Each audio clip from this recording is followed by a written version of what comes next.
మనం అందరం సహయోగీసు శ్రీ మాతాజీని ప్రార్థన సంకల్ప రూపంలో చేద్దామండి. మన రైట్ హ్యాండ్ లెఫ్ట్ హార్ట్ మీద ఉంచి మమ ఆత్మానం మమ ఆత్మానం సహజయోగి కుటుంబానాం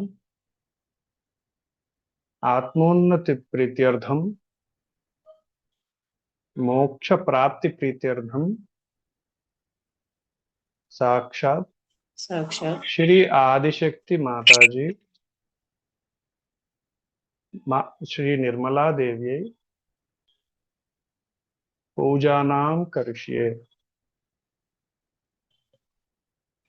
అంటే ఈ సంకల్పం మీనింగ్ ఏంటంటే, శ్రీ మాతాజీని మా హృదయంలో సహయోగులం అందరం స్థాపించుకుని పూజించే మాకు మీ చరణాలు మా హృదయంలో ఉంచి పూజను అందుకోండి అని చెప్పడం. సో ఈ సంకల్పం చెప్పుకుని శ్రీ ఆదిశక్తిని శ్రీ దేవి భాగవతంలో ఉండే కథలతో, ఇందులో ఉన్న స్తోత్రాలతో పూజిద్దామండి. సో మాధురి గారు ఇంట్రొడక్షన్ చెప్తారండి. మాధురి గారితో నాతో చాలా సహజ వీడియోస్ చేశారండి, తెలుగు వీడియోస్. సో ఆవిడ మాట్లాడతారు ఇవాళ. జై శ్రీ మాతాజీ అండి, అందరికీ జై శ్రీ. నాకు ఈ అవకాశం శ్రీ మాతాజీ ఇచ్చినందుకు కోటి కోటి ధన్యవాదాలండి. నేను ఇదే ఫస్ట్ టైం చెప్పటము. నన్ను ఏదన్నా తప్పులుంటే క్షమించండి. శ్రీ మాతాజీ చేసేది చేయించేది అంతా మీరేనమ్మా. You are the doer, you are the enjoyer. We do nothing, we know nothing mother. దయచేసి మా అందరి హృదయాల్లోనికి వచ్చి చెప్పించండి, మీరే చెప్పించండి, మీరే వినండి అమ్మా. యుద్ధ సమయం నడుస్తుంది కాబట్టి మనం చిన్న సంకల్పం కూడా హృదయంలో చెప్పుకుందామండి. ఈ యుద్ధ శాంతి కోసం మనం మొదలెట్టాం కాబట్టి దేవి భాగవతం అందరం చిత్తం యుద్ధం మీద శాంతి నెలకొల్పాలి అని కోరుకుని మొదటి కోరిక, తర్వాత 2-3 కోరికలు మీ ఆర్థిక విషయాలు, ఫ్యామిలీ, ఇంకా ఏమైనా ఇబ్బందులు ఉన్నా, ఇతర ఇబ్బందులు, ఏ ఇబ్బందులు లేకపోతే అత్యుత్తంగా మనం కోరుకోవాల్సింది మన సంకల్పంలో రోజు సంకల్పం చెప్పుకుని వినాలండి దేవి భాగవతం. ఆత్మ ఉన్నతి ప్రసాదించండి తల్లి, భక్తిని ప్రసాదించండి, అనన్య భక్తిని, అనన్య శ్రద్ధను, మోక్షాన్ని ప్రసాదించండి తల్లి అని అందరూ సంకల్పించుకుందాం. ఇది కాకుండా ఎవరికైనా మన ఫ్యామిలీలో కానీ మనకు కానీ ఆరోగ్య సమస్యలు ఉన్నా అవి తీరాలని, ఇతర సమస్యలు ఏం కావాలన్నా ఒక 10 సెకండ్ల పాటు కోరుకుని శ్రీ మాతాజీ దగ్గర ఆ కోరికను విడిచిపెట్టి ఇంక మనం డిటాచ్గా ఉండి దేవి భాగవతం విందామండి. సో ఈ ప్రతి సంకల్పం నెరవేరుతుంది. అది ఆజ్ఞ అన్నమాట. శ్రీ మాతాజీ ఆదిశక్తి ఆజ్ఞ. ఈ ప్రతి సంకల్పం, మనం చేసే ప్రతి సంకల్పం, ప్రతి కోరిక తీరుతుంది. అందుకని జాగ్రత్తగా ఇతరులకు చెడు కోరుకోకుండా మంచి సంకల్పాలు చేసి ఈ యుద్ధాలు మీదుగా కాకుండా మానవ గ్రోత్ కోసం, హార్మనీ కోసం కోరుకుందాం అంతా. Shri Mataji, please stabilize the world economy.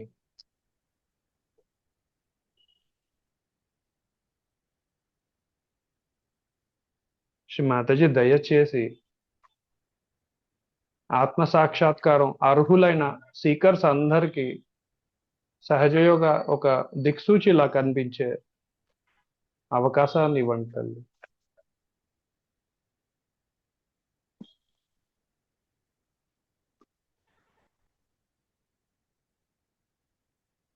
జై శ్రీ మాతాజీ. మాధురి గారు. జై శ్రీ మాతాజీ అండి.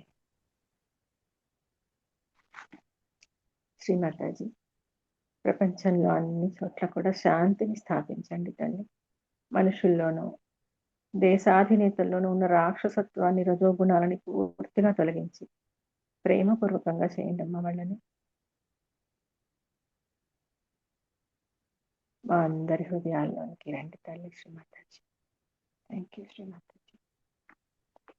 మేడం కొద్దిగా ఫోన్ దగ్గర పెట్టుకుంటారా, లేదంటే ఇయర్ ఫోన్స్ ఏమైనా ట్రై చేయండి, కొద్దిగా వాయిస్ తక్కువ వస్తుంది.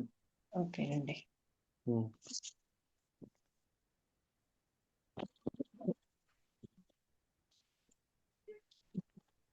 ఇప్పుడు వినిపిస్తుందండి? Yeah now it's clear.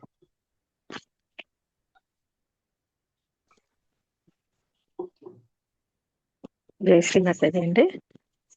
ఈ దేవి భాగవతం యొక్క మహత్యము ముందు ఇంట్రొడక్షన్ ఉంటుందండి, కొంత అది చదువుదాము.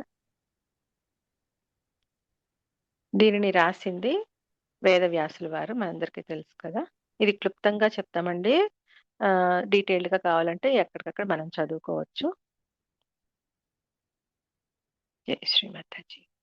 ఈ చరాచర జగత్తంతా ఆ పరాశక్తికి ఒక క్రీడా విలాసం అని, జగత్ సృష్టి వేళ సృజన స్వరూప, రక్షణ వేళ పాలన స్వరూప, సంహార వేళ రౌద్ర స్వరూప. ఆ తల్లి అన్ని స్వరూపాలలోనూ ఈ చరాచర జగత్తునంతా తన తన రూపాలతోనే ఎక్కడికక్కడ పాలిస్తూ ఉంటారు.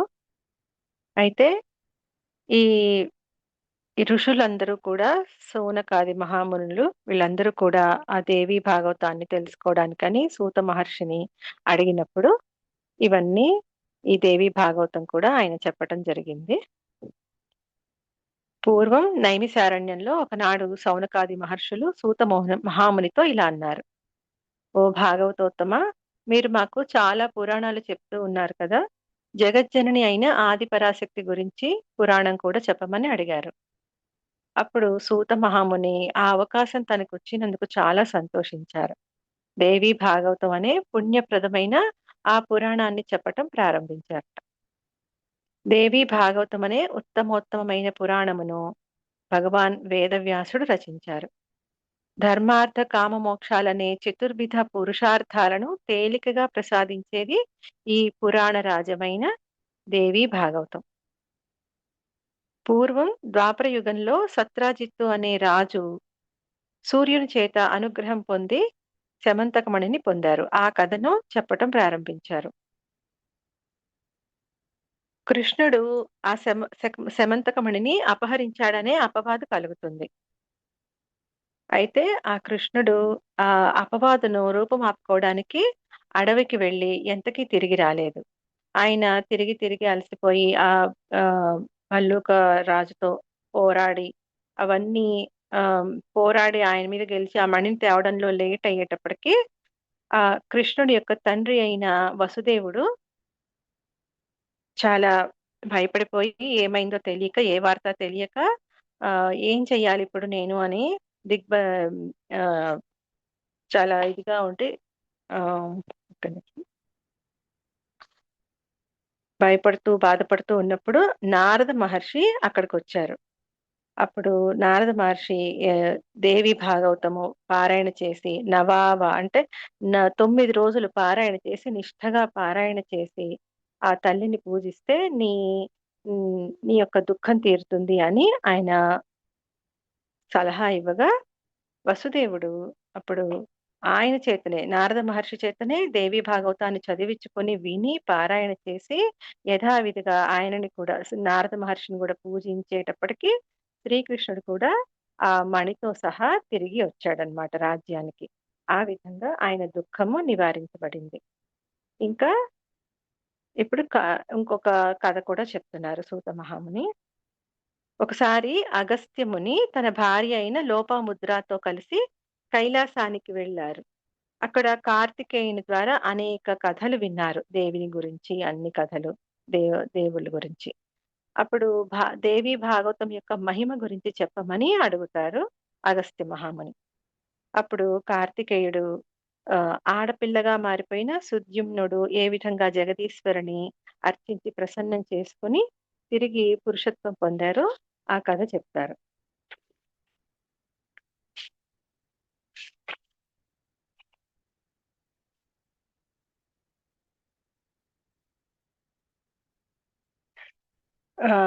ఒకనాడు వివస్వంతుని కొడుకైన శ్రాద్ధదేవుడు, శ్రద్ధాదేవి అనే మహారాజు దంపతులు ఉన్నారు. వారికి పిల్లలు లేరు.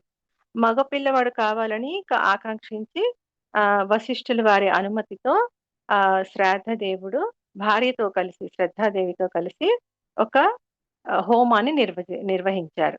అయితే ఆ శ్రద్ధాదేవికి ఏమో ఆడపిల్ల కావాలనే కోరిక ఉన్నది. ఆవిడ వశిష్ఠులు వారిని ఆడపిల్ల కలిగేటట్టుగా హోమం చేయించండి అని అడుగుతుంది. అప్పుడు ఆయన అలాగే చేయిస్తారు. అయితే హోమం అంతా పూర్తయ్యేటప్పటికి ఆవిడ గర్భం దాల్చి ఆడపిల్లని కనేటప్పటికి శ్రాద్ధదేవ మహారాజేమో కొంచెం ఆహ్, ఆహ్, డిసప్పాయింట్ అవుతారనమాట. అదేంటి కొడుకు కోసం నేను హోమం చేస్తే ఆడపిల్ల కలిగింది అని చెప్పి ఆయన్నే అడుగుతారు వశిష్ఠ మహామునిని. ఎట్లాగూ ఈ ఆడపిల్ల మగపిల్లవాడుగా కావాలంటే ఎట్లా ఏం చెయ్యాలి అని అడుగుతారు. అప్పుడు వశిష్ఠ మహర్షి శివుణ్ణి ప్రార్థించారు. అప్పుడు శివుడు ఆహ్, ఆయన వరమిచ్చి ఆడపిల్లని కాస్త మగ పిల్లవాడిగా అయ్యేటట్టుగా చేస్తారు. అయితే ఒకసారి ఆ పిల్లవాడికి అంతకు ముందేమో ఆడపిల్లగా ఉన్నప్పుడు ఇలాదేవి అని పేరు. ఆ తర్వాత మగ పిల్లవాడిగా మారాక సుద్యుమ్నుడు అని పేరు పెట్టి నామకరణం చేస్తారు. అతడు పెరిగి పెద్దవాడయ్యాక ఒకరోజు ఒక అడవిలోకి వెళ్తారు. ఆ అడవికి ఒక శాపం ఉన్నది అంతకుముందు. అంతకుముందు ఒకసారి అక్కడ ఆ అడవిలో, ఆ వనంలో శివపార్వతులు క్రీడిస్తూ ఉండగా తెలియక మునులు ఆయన దర్శనం కోసం వెళ్తారు.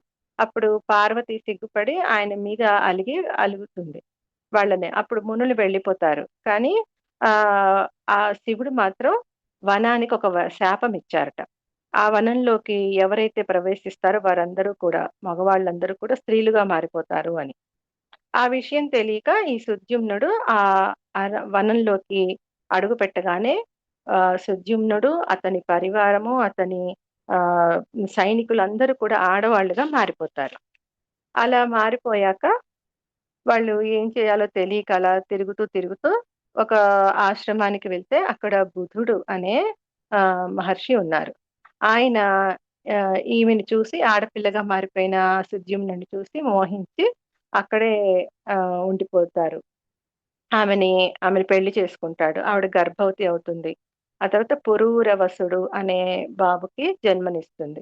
అయితే తర్వాత ఆవిడకి అవన్నీ గుర్తొచ్చి తను సుద్యుమ్నుడనే మగవాడు కదా అని చెప్పి ఇక్కడ ఉండిపోయానేంటి అని చెప్పి వచ్చి వశిష్ఠుడి ఆశ్రమానికి చేరుకొని ఆయన్ని వేడుకుంటుంది. నాకు ఇలా అయ్యిందేంటి? నేను మళ్ళీ పురుషత్వం పొందేటట్టు అనుగ్రహించి ఏం చేయాలో చెప్పండి అని అడుగుతారు. అప్పుడు వశిష్ఠుడు మంత్రశక్తితో వృత్తాంతమంతా తెలుసుకొని కైలాసానికి వెళ్లి శివుణ్ణి అర్చించి ప్రసన్నం చేసుకుంటాడు. అప్పుడాయన శివుడు ఒక నెల స్త్రీగా, ఒక నెల పురుషుడుగా ఉంటాడు అని చెప్పి వరమిచ్చి అంతర్ధానం అవుతారు. అయినా కూడా సంతృప్తి చెందలేదు ఆమె. అప్పుడు వశిష్ఠుడు జగదీశ్వరుని స్తుతించారు. అంటే జగదంబికను స్తుతిస్తారు.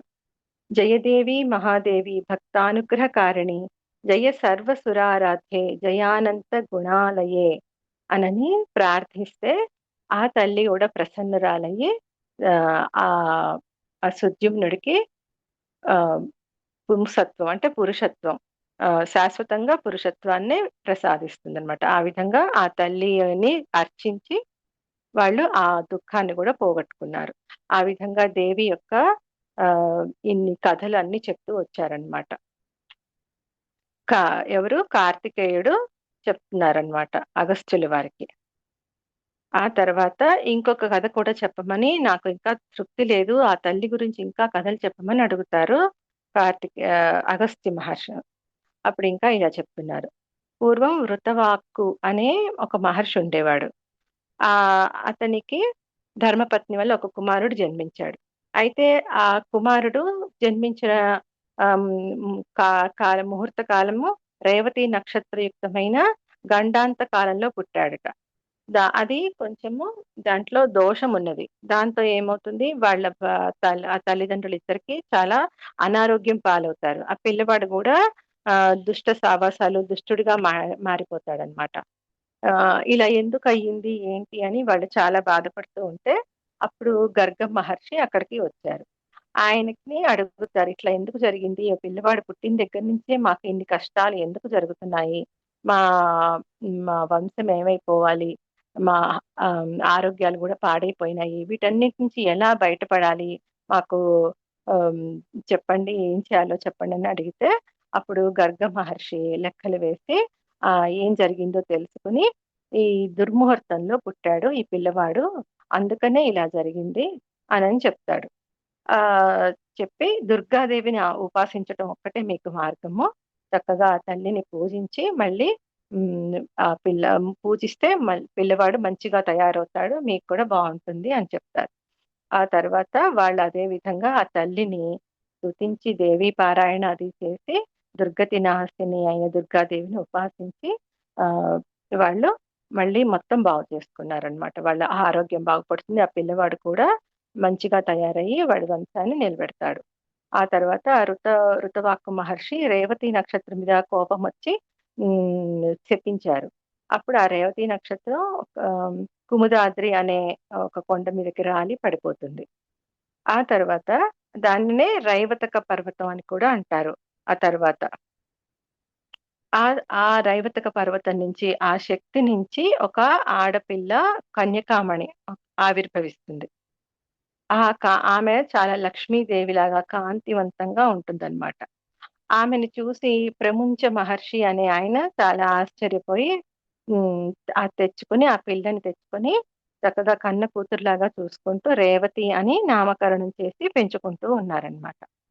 ఆ తర్వాత ఆమె పెరిగి పెద్దయ్యాక ఆమెకు పెళ్లి చేయటానికి వరాన్వేషణ ప్రారంభిస్తే ఈమెకు ఎవరు మంచి వరుడు, తగిన వరుడు ఎవరు అని చెప్పి హోమశాలలో ప్రవేశించి అగ్నిదేవుడిని స్తుతిస్తారు. ఆ అగ్నిదేవుడు తర్వాత ఇతనికి ఈ ఈమెకు ప్రముంచుడు అనే ఒక రాజు భర్తగా వస్తాడు. అతనే ఇక్కడికి వస్తాడు. మీరు వెతకాల్సిన అవసరం లేదు అనని చెప్తారు. చెప్పినప్పుడు కొంతసేపటికే ఆహ్, ఒక దుర్ధముడు అనే రాజు వస్తాడనమాట. దుర్ధముడు అనే రాజు వస్తాడు. ఆహ్, వచ్చి వెతుకుతూ వచ్చి ఈమె ఎక్కడున్నదో అక్కడికొచ్చి ఆహ్, ఆహ్, "ప్రియా ప్రముంచుల వారు లేరా ఆశ్రమంలో?" అని అడుగుతారు అనుకోకుండా. "హోమశాలంలో ఉన్నారు వెళ్ళండి" అంటుంది ఆమె రేవతి.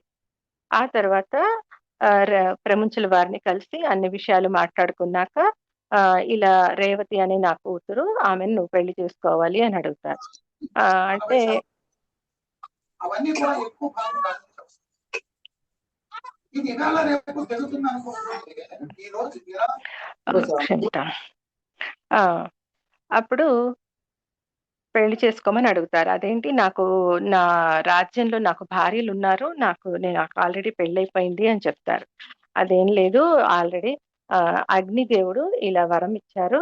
మీకు ఈమె తగిన భార్య అని దయచేసి పెళ్లి చేసుకోండి అనంటే, సరే అని పెళ్లి చేసుకుంటాడనమాట ఆయన. ఆ తర్వాత ఆ అల్లుడిని మీకేం వరం కావాలో కోరుకోమని ప్రముంచుల వారు సుద్యుమ్నుడిని అడిగితే ఆయన స్వయంభువ మనువంశంలో పుట్టిన వాడిని కనుక నా మన్వంతరానికి అధిపతి అయ్యే తనయుడు కావాలి కొడుకుగా అని చెప్పి అడుగుతారనమాట.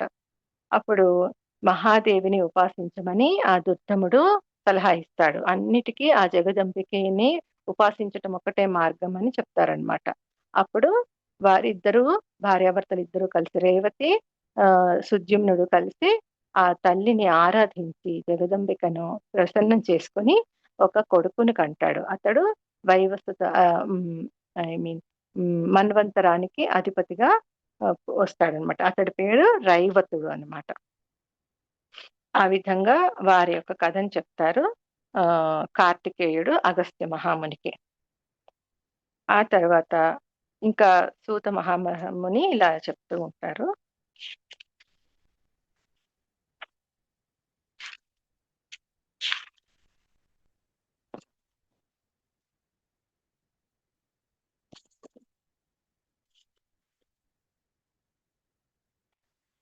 ఈ సూత మహాముని ఈ భాగవత గ్రంథాన్ని ఎట్లా వినాలి ఏంటి అనేది ఏ విధంగా పారాయణ చేయాలి అని అడిగితే ఒక్క నిమిషం. ఈ పురాణం వినడానికి ఏవైనా నియమాలు ఉన్నాయా అని అడుగుతారు సౌనకాది మహామునులు. అప్పుడు సూతుల వారు అన్నిటికీ సాధారణ నియమాలే. అయితే ఈ సంకల్పం చేసుకున్న దగ్గర నుంచి అందరూ సాత్వికులుగా ఉండి అందరినీ చాటింపు వేసి పిలిచి ఇక్కడ పారాయణ జరుగుతోంది అని పిలవాలి. అందరినీ ఆహ్వానించాలి, అతిథి మర్యాదలు చేయాలి, వారందరికీ భోజన సత్కారాదులు చేసి అందరూ చక్కగా శ్రద్ధగా వినాలి. అన్నిటికంటే ముఖ్యమైనది మనసులో శ్రద్ధ, భక్తి ఉండాలి, నమ్మకం ఉండాలి అని చెప్తారు. ఆ తర్వాత తల్లిని బాగా ప్రార్థించి ఆ పారాయణ పూర్తి చేసుకోవాలి అని చెప్తారు. ఇక్కడ కాత్యాయని మహామాయే భవానీ భువనేశ్వరి సంసార సాగరే మగ్నం మాముద్ధర కృపామయే బ్రహ్మ విష్ణు శివారాధ్యే ప్రసాదం జగదంబికే మనోభిలషితం దేవి వరం దేహి నమోస్తుతే. ఇలా ఆ తల్లిని అన్ని రకాలుగా అన్ని రకాలుగా కూడా అంటే అన్ని ఆ తల్లియే అని చెప్పి దర్శిస్తూ మనము పారాయణ చేసుకుంటూ ఉండాలట. ఈ పారాయణని 9 రోజులు చేసుకుంటే మంచిది, 9 సార్లు చేసుకుంటే మంచిది అని చెప్తారు.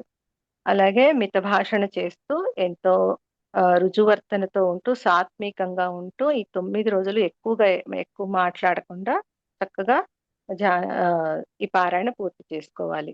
రోగులు, భయార్థులు, ధనార్థులు, పుత్రార్థులు ఇలా వాళ్ళ మనసులో కోరికలన్నీ ఆ తల్లికి చెప్పుకుంటూ భాగవత శ్రవణం చేయాలి.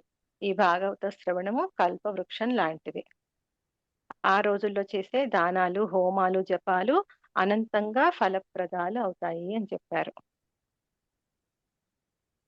ఆ తర్వాత చివరికి విష్ణు సహస్రనామం పఠించాలి అని చెప్పారు. తపస్సులలో, యజ్ఞాదుల్లో తెలిసి తెలియక జరిగే లోటులు, దోషాలు తొలగిపోయి సమస్తము సంపూర్ణమవుతుందిట. యస్య స్మృత్యా చ నామోక్త్యా తపః యజ్ఞ క్రియాదిషు న్యూనం సంపూర్ణతాం యాతి తస్మాత్ విష్ణుం చ కీర్తయేత్. అంటే ఆ విష్ణువును స్మరించినప్పుడు చివరికి ఆ పారాయణలో జరిగిన లోటుపాట్లు ఏమైనా ఉంటే అవన్నీ పోతాయట. దేవి నవరాత్రుల్లో అష్టమి నాడు, నవమి నాడు లేదా దేవి భాగవత గ్రంథాన్ని పట్టు వస్త్రంతో కప్పి అర్చించి పౌరాణికులకు, విప్రులకు దానం చేస్తే చాలా మంచిదిట.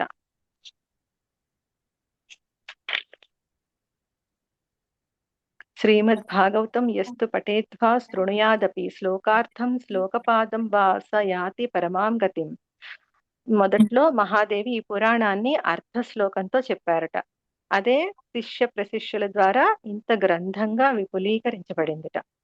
గాయత్రికి సాటి వచ్చే మంత్రం గాని, దేవత గాని, తపస్సు గాని లేవు అంటారు. అలాంటి ఆ గాయత్రి ఈ గ్రంథంలో రహస్యంగా ప్రతిపాదించబడిందిట, ప్రతిష్ఠింపబడిందిట. అందుకే మరి ఇంకా ఏ పురాణాలు, మహాపురాణాలు దేవి భాగవతంలో 16వ కళకైనా సాటి రావు. అంటే అంత గొప్పదన్నమాట ఈ గ్రంథము. ఇందులో ధర్మ ప్రబోధము, మణిద్వీప వర్ణన, దేవి గీత ఇంకెక్కడా కూడా కనిపించవుట మనకి.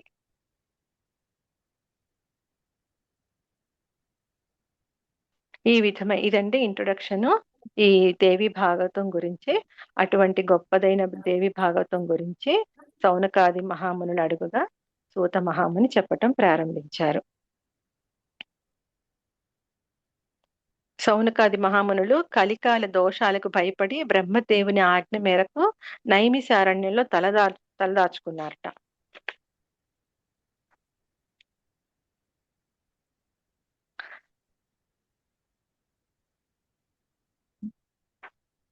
బ్రహ్మదేవుడి దగ్గరికి వెళ్ళి కలికాలం నుంచి ఎలా తప్పించుకోవాలి మేము అని అడిగితే ఆయన ఒక చక్రాన్ని సృష్టించి, మనోమయ చక్రాన్ని సృష్టించి దాన్ని నడుపుకుంటూ వెళ్ళండి. ఈ చక్రం ఎక్కడికైతే వెళ్ళి దగ్ధం అవుతుందో ఆ ప్రదేశం చాలా పుణ్యప్రదమైన ప్రదేశం అవుతుంది. సో మీరు అక్కడే కూర్చుని మీరు ఈ కలి నుంచి తప్పించుకోవచ్చు అని చెప్తారనమాట. పురాణానికి ప్రధాన లక్షణాలు 5 ఉంటాయి అని చెప్పారు. అవన్నీ పాటిస్తూ కూడా ఈ గ్రంథము రచించటం జరిగిందిట.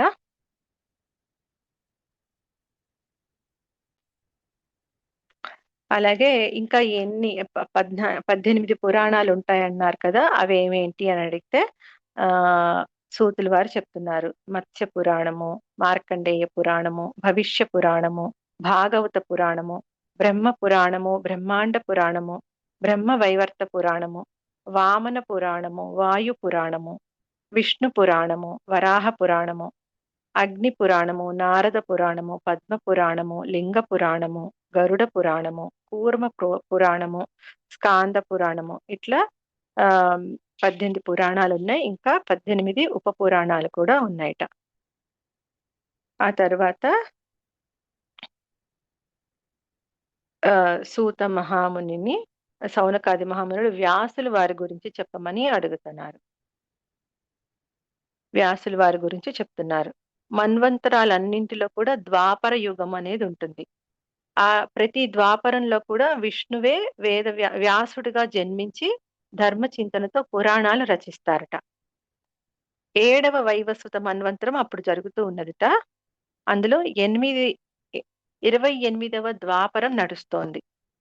ఆ సమయంలో పరాశర మహాముని సత్యవతికి పుత్రుడుగా వ్యాసుడు జన్మించాడట. ఆయనకే కృష్ణద్వైపాయనుడు అని కూడా పేరు. ఆయనే నా గురువు అని చెప్తారు సూత మహాముని. వ్యాసుల వారి కుమారుడు సుకుడు. వ్యాసులు వారు దేవి భాగవతాన్ని రచించి పుత్రుడైన సుకుడితో చదివించారట. అప్పుడే నేను కూడా విన్నాను ఆయన ముఖతః అని చెప్తున్నారు సూత మహాముని. దేవి భాగవతం ఒక కల్ప వృక్షం. ఈ పురాణాన్ని వింటే ఒక్క నిమిషం అండి మాధురి గారు, ఒక్క నిమిషం. అందరి మైక్స్ ఆఫ్ చేస్తారండి దయచేసి. పూర్ణ గారు or any other admin, kindly of all the mics. ఎవరు డిస్టర్బ్ చేయొద్దండి దయచేసి. మీరు మైక్ ఆన్ చేసి మాట్లాడుతున్నారు, మీరు మాట్లాడదలుచుకుంటే మాట్లాడండి. లక్ష్మి గారు ఎవరైనా మైక్ స్క్రీన్ రెండు ఆఫ్ చేసి మాట్లాడొచ్చు. ఎందుకంటే పురాణాల్లో డిస్టర్బ్ చేస్తే పుణ్యం మాట అటు వచ్చి పాపాలు వస్తాయండి. దయచేసి అందరూ డిసిప్లిన్ గా ఉండాలి. Continue madam.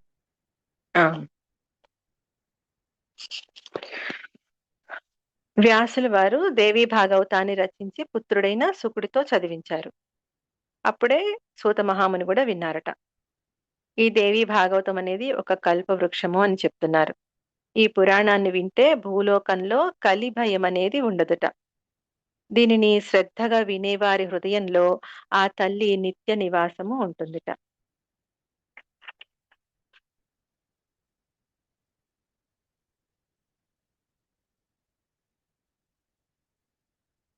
అప్పుడు సౌనకాది మహామునులు వ్యాసుల వారి వృత్తాంతం తెలపమంటే చెప్తున్నారు. వ్యాసుల వారు సరస్వతి నదీ తీరాన ఆశ్రమం నిర్మించుకుని తపస్సు చేసుకుంటూ ఉండేవారట. అప్పట్లో ఒక పిచ్చుక జంట వ్యాసుల వారికి రోజు కనిపిస్తూ ఉండేది. అవి పరస్పర అనురాగంతో గూడు కట్టుకుని గుడ్డు పెట్టి దానిని పొదిగి పిల్లను సాకుతూ ఆనందంగా ఉండటం గమనించి తనకు కూడా ఒక పుత్రుడు కలిగితే బావుండు అని ఆశించారు. అందుకొరకు తపస్సు చేయాలని నిర్ణయించుకున్నారు. అయితే ఎవరిని ఏ దేవుడి గురించి తపస్సు చేయాలో ఆయనకు అర్థం కాలేదు. ఇలా ఆలోచిస్తూ ఉండగా నారద మహర్షి అక్కడికి వస్తారు. ఆయనని అడుగుతారు నారద మహర్షిని, నేను ఏ దేవుడి గురించి, ఆయన కోరిక చెప్తారనమాట. నాకు పుత్రుడు సంతానం కావాలనే కోరిక చెప్పుకుని ఈ కోరిక నెరవేరాలంటే నేను ఏ దేవుడిని గురించి తపస్సు చేయాలని అడిగితే అప్పుడు నారద మహర్షి ఇలా చెప్తారు. పూర్వం మా తండ్రి గారైన బ్రహ్మదేవుడు కూడా విష్ణుమూర్తిని ఇదే ప్రశ్న అడిగారుట. ఓ దేవదేవా, మేమందరము నీ అధీనులం కదా, మరి నీవు ఎవరిని గురించి ధ్యానిస్తుండావు అని అడిగారట. అప్పుడు విష్ణుమూర్తి, ఓ విరించి, నువ్వు నేను శివుడు సృష్టి స్థితి లయ కారకులమని ప్రపంచం అనుకుంటోంది, కానీ ఈ విధులను మన చేత నిర్వర్తింపచేస్తున్నది ఆ ఆది పరాశక్తి అని చెప్తారు. మన ముగ్గురము ఆ శక్తి అధీనంలోనే ఉన్నాము. ప్రళయ మహాసముద్రంలో 5,000 సంవత్సరాల పాటు మధుకైటభులతో యుద్ధం చేసి ఆ మహాదేవి వలననే వాళ్ళని సంహరించగలిగాను అని విష్ణుమూర్తి చెప్తారు. అప్పుడు నారద మహర్షి ఇట్లా చెప్తున్నారు. ఓ వ్యాస మహర్షి, మా తండ్రి గారైన బ్రహ్మగారు ఈ విషయం నాకు తెలియచేశారు కనుక నీవు కూడా నీ హృదయ పద్మంలో ఆ తల్లి పాద పద్మాలను ధ్యానించు, నీ కోరిక నెరవేరుతుంది అని చెప్తారు. అప్పుడు వేదవ్యాసుడు మేరు పర్వతం మీదకు నిశ్చలంగా కూర్చుని తపస్సు చేసుకున్నారనమాట. అప్పుడు సూత మహాముని ఆ, సౌనకాది మహామునులు హయగ్రీవ వృత్తాంతం చెప్పమని అడుగుతారు. సూత మహాముని ఇలా చెప్తున్నారు. హయగ్రీవ వృత్తాంతం. ఒకానొకప్పుడు విష్ణుమూర్తి 10,000 సంవత్సరాల పాటు రాక్షసులతో యుద్ధం చేసి అలసిపోయి ఆ రణరంగంలోనే అక్కడే ఎక్కుపెట్టి ఉన్న ధనుస్సుని ఆనుకుని ఆ వింటి నారికి గడ్డాన్ని ఆనిచ్చి అలా నిలబడిపోయి దానికే తన శరీరాన్ని ఆనిచ్చి నిలబడిపోయి విశ్రమించారట. నిద్రపోయారట అలసిపోయి. అంతలో అదే టైంలో ఒక యజ్ఞం చేయాలని తలపెట్టిన దేవతలు బ్రహ్మను శివుడిని తీసుకుని విష్ణు లోకానికి వెళ్ళారు. కానీ అక్కడ విష్ణుమూర్తి కనిపించలేదు. వాళ్ళు దివ్య దృష్టితో చూసి రణరంగంలో ఉన్న విష్ణువు వద్దకు వెళ్ళారు. ఆయనను ఎలా నిద్ర లేపాలా అని ఆలోచించారు. ఎంత నిద్ర లేపినా ఆయనకి మెలకువ రాలేదు. ఏం చేయాలో అర్థం కాలేదు. అప్పుడు ఇంద్రుడు ఒక ఆలోచన చేసి ఒక చెద పురుగుని సృష్టించి ఆ వింటి నారిని కొరకమన్నారు. అప్పుడు నిద్రలేస్తారని ఆయన అనుకున్నారనమాట. ఆ పురుగు సందేహిస్తూ దాని కొరకగానే ఆ నారికి గడ్డం ఆనిచ్చి నిద్రపోతున్న విష్ణుమూర్తి యొక్క తల తెగి ఎక్కడికో పడిపోయింది, కనిపించకుండా ఎగిరిపోయింది. ఒక్కసారిగా దిక్కులు పిక్కటిల్లాయి. భూమి కంపించిందిట. సముద్రాలు పోటెత్తాయి. ఉల్కాపాతాలు జరిగాయట. దేవతలందరూ భయోత్పాతులయ్యారు. బావురమన్నారట. నిశ్చేష్టులయ్యారు. వారికి ఏం చేయాలో ఆలోచించలేదు. ఏమి తోచలేదు. ఇంతలో బ్రహ్మదేవుడు ఒక ఆలోచన చేసి ఆదిశక్తి అయిన జగజ్జనని స్తుతించారు.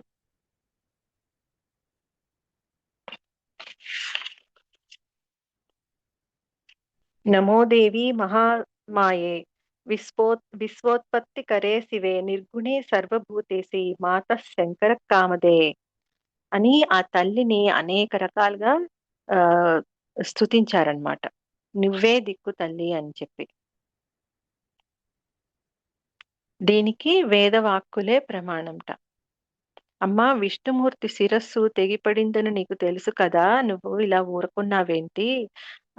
అతడు నీ పాద సేవకుడే కదా, ఆయన ఎంత మహాపాపం చేశారు? లేదా మా అందరి పాపాలు మూలంగా ఆయన తల తెగిపడిందా?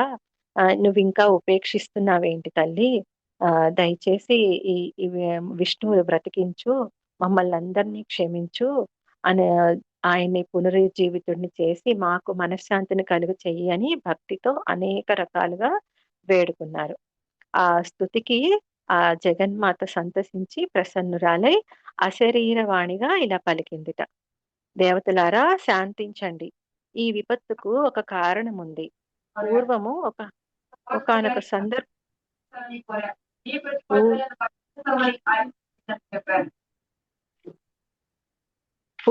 ఒకానొక సందర్భంలో లక్ష్మీదేవికి విష్ణుమూర్తి మీద కోపం వచ్చిందిట ఏదో ఒక విషయంలో. దాంతో నీ శిరస్సు తెగి పడిపోవుగాక అని శపించిందిట. విష్ణువు శిరస్సు ఆ కాలాంతరంలో ఇప్పుడు అది ఫలించి విష్ణువు శిరస్సు ఉప్పు సముద్రంలో పడిపోయిందిట. అలా చెప్పి ఆ విధంగా చెప్పింది ఆ తల్లి. చెప్పి అయినా పర్వాలేదు, సౌరిని బ్రతికిస్తాను అంటుంది. మీరు తలపెట్టిన ఆ యజ్ఞ కార్యక్రమం కూడా పూర్తవుతుంది అని చెప్పి ఇలా చెయ్యండి అని చెప్తుంది. పూర్వము హయగ్రీవుడనే రాక్షసుడు ఘోర తపస్సుని ఆచరించి నాకు మరణం లేకుండా చెయ్యమని ప్రార్థించాట. అది కుదరని పని. అయితే నీకు మరణం అనేది మరణం లేకుండా చేయడం కుదరదు, ఇంకేదన్నా అడుగు అంటే అప్పుడు హయగ్రీవుడి చేతిలోనే నా మరణం ఉండాలి అంటే, వీడు హయగ్రీవుడి చేతిలోనే నా మరణం ఉండాలి అని చెప్పి కోరుకుంటాట. తథాస్తు అని ఆ తల్లి వరం ఇచ్చిందిట. ఆ తర్వాత వాడు ఆ దుష్టుడిగా మారి వేద విధులను మునులను హింసించటం మొదలు పెట్టాడట. కనుక దేవతలారా, ఒక అందమైన గుర్రం తలను తీసుకొచ్చి విష్ణువు మొండానికి అతికించండి అని చెప్తుంది. అప్పుడు వారు ఒక గుర్రం తలను అతికించగా హయగ్రీవ భగవంతుడు ఆవిర్భవించాడట. ఆ రాక్షసుడిని తర్వాత మట్టు పెట్టాడట. అప్పుడు సౌనకాది మహామునులు సూత మహర్షిని మహాప్రళయ సముద్రంలో విష్ణుమూర్తి మధుకైటబుల వృత్తాంతము చెప్పమని ప్రార్థించారట. అప్పుడు మధుకైటబులతో ఎలా యుద్ధం చేసింది అది చెప్తారనమాట. పూర్వము మహాప్రళయం సంభవించి ముల్లోకాలు సముద్రంలో మునిగిపోయాయట.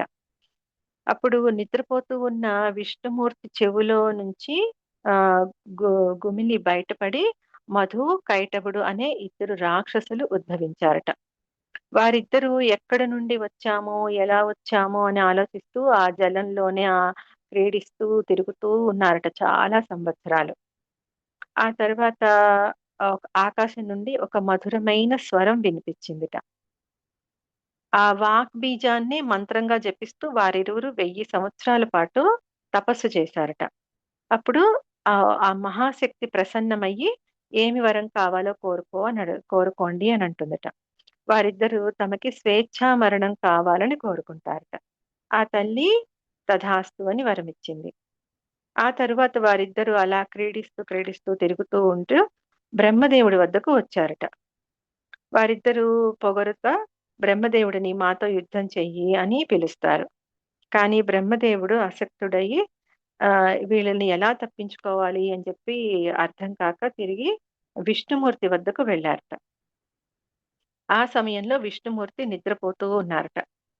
ఆయన ఎంత లేపినా కూడా నిద్ర లేవలేదట. ఎన్నిసార్లు బ్రతిమాలినా ఎంత చెప్పినా వేడుకున్నా సరే ప్రార్థించినా సరే విష్ణుమూర్తికి మెలకువ రాల. ఆయన యోగ నిద్రలో మునిగిపోయారు, అధీనమైపోయారు. ఆ తర్వాత బ్రహ్మదేవుడికి అర్థమయ్యి అందరూ అధీనులుగా ఉండే విష్ణుమూర్తే ఇంకొకరికి అధీనమై ఉన్నారు అంటే ఆ శక్తినే ప్రార్థిస్తే ఈయన లేస్తారని చెప్పి ఆయనకు అర్థమైంది. అలా ఆ యోగ నిద్రను యోగమాయను గురించి ఆయన ఎన్నో రకాలుగా స్తుతించాడనమాట.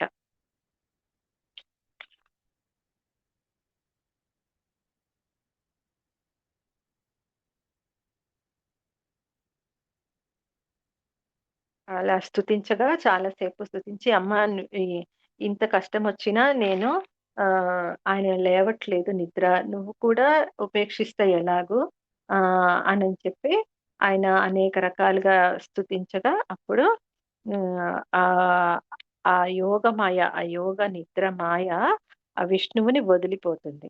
అప్పుడు విష్ణుమూర్తి నిద్ర నుంచి మేల్కొంటారనమాట. ఈ రోజు ఇంతటితో ఆపుదామండి. నెక్స్ట్ సెషన్ లో చూద్దామండి తర్వాత కథ. జై శ్రీమాతాజీ.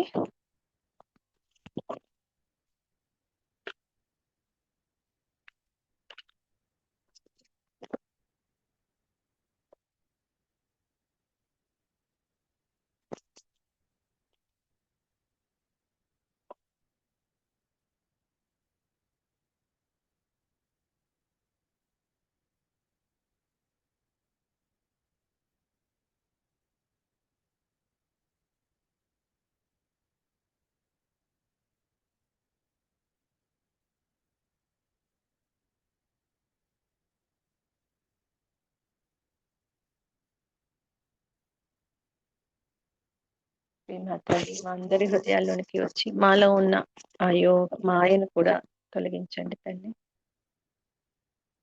మీ పాద పద్మాల యందు మా చిత్తం స్థిరంగా నిలిచేలాగా మా హృదయంలోనే మీరు సదా నివసించండి తల్లి. మాకు ఈ మంచి సంకల్పాన్ని ప్రసాదించుకున్నందుకు మీకు కోటి కోటి ధన్యవాదాలమ్మా. ప్రపంచమంతటా కూడా శాంతిని స్థాపించండి తల్లి. Thank you Shri Mataji. Thank you అమ్మా. తప్పులుంటే క్షమించు తల్లి. మా అందరిలోని తప్పులు క్షమించండి తల్లి. అందరం ఒక 5 minutes ఒక మెడిటేషన్ లో ఉందామండి.